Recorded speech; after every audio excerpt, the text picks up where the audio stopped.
ഏതാ സൗകര്യമല്ല പറയാൻ. നിങ്ങൾ ആരാണ്? നിങ്ങൾ ആരോടാ ചോദിക്കുന്നത്? വളരെ സൂക്ഷിച്ച് സംസാരിക്കണം. ആരാ നിങ്ങൾ? ആരാ? സൗകര്യമില്ല പറയാൻ. നല്ല സൂക്ഷിച്ച് വേണം. എന്ത് സൂക്ഷിക്കാനാ? 10 കൊല്ലം ഇറന്ന് നടന്നില്ലേനോ? തരവ് തൃശ്ശൂര് പറഞ്ഞിട്ട് അത് തന്ന കിട്ടിയ കോലാപ്പത്. ആ കേരളത്തിലെ ജനങ്ങൾക്ക് തിരിച്ചെടുക്കാനും കഴിയും. എന്തൊരു അഹങ്കാരം നോക്കി. ഇയാൾക്ക് സിനിമയിൽ അഭിനയിക്കണേ അതേ അറിയുള്ളൂ, വേറെ വലിക്കേ അറിയില്ല. ഇങ്ങനത്തെ കുറെ മനുഷ്യന്മാരുണ്ട്. എന്താ അതും കൊണ്ടൊക്കെ കിട്ടാല്ലേ? പിന്നെ ചോദ്യം ചോദിക്കൂലേ, ജനങ്ങൾ തെരഞ്ഞെടുത്തിട്ട് ജയിപ്പിച്ച് അയച്ചെങ്കിൽ മാധ്യമപ്രവർത്തകരും ചോദിക്കും, ജനങ്ങളും ചോദിക്കും. അതിന് മറുപടി പറയാൻ നിർബന്ധിതാണ് നിങ്ങള്. അല്ലെ പിന്നെ ഈ പണിക്ക് നിൽക്കേണ്ട ആവശ്യമല്ലല്ലോ. ആ സിനിമയായിട്ട് അഭിനയിച്ച് അങ്ങോട്ട് പോയാൽ പോരേനോ?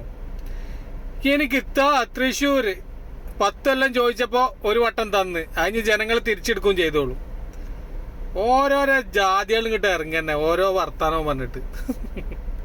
എന്ത് കാര്യം അതുകൊണ്ടൊക്കെ അല്ലേ? മാധ്യമപ്രവർത്തകരോട് ചൂടായി. സൂക്ഷിച്ച് വേണം. എന്ത് വായക്ക കിട്ടാനാ? ആരെന്ത് ചെയ്യോ? ഒന്നും ചെയ്യില്ല. ജനിച്ച ഒരു വട്ടം മരിക്കും, അതിലും മേലെ എന്ത് വരാനാ?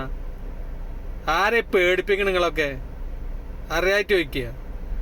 ഒളുപ്പം അല്ലാത്ത ജാതികള് അല്ല പിന്നെ